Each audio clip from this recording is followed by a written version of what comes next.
When we are successful, and we will be, we have a real chance at this new world order. Now we can see a new world coming into view.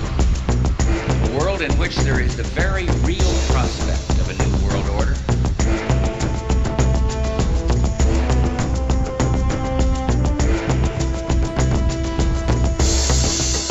And after 1989, President Bush said, and it was a phrase that I often use myself, that we needed a new world order. A new world order. And realizes what I believe is our destiny of success in this new world order. So, in conclusion, ladies and gentlemen, a new world is emerging. It is a new world order with significantly different and radically new challenges for the future. And I believe it will also be said of this age, the first decade of the 21st century, that out of what will be seen as the greatest restructuring of the global economy, perhaps one even greater than at the time of the Industrial Revolution, a new world order was created.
As you saw in the first video of this series, atheism was created by the Jesuits as part of their counter-Reformation propaganda efforts against Orthodox Russia and Protestant Europe, in their work to create a restoration of the papacy's Holy Roman Empire, a global Vatican-state under the rule of the papacy.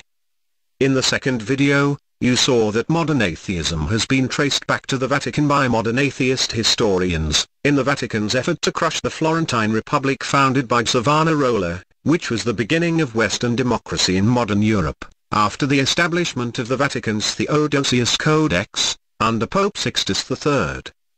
In the third video, you saw that the intent of the founders of modern atheism was intentional deception through the use of propaganda. And in the fourth video, you saw that the founders of modern atheism openly admitted the goal of their propaganda was the destruction of Western society, and replacement of it with atheist-based plutonic oligarchies or Jesuit socialist reductions, now known today by its more familiar term, as communism. In the fifth video,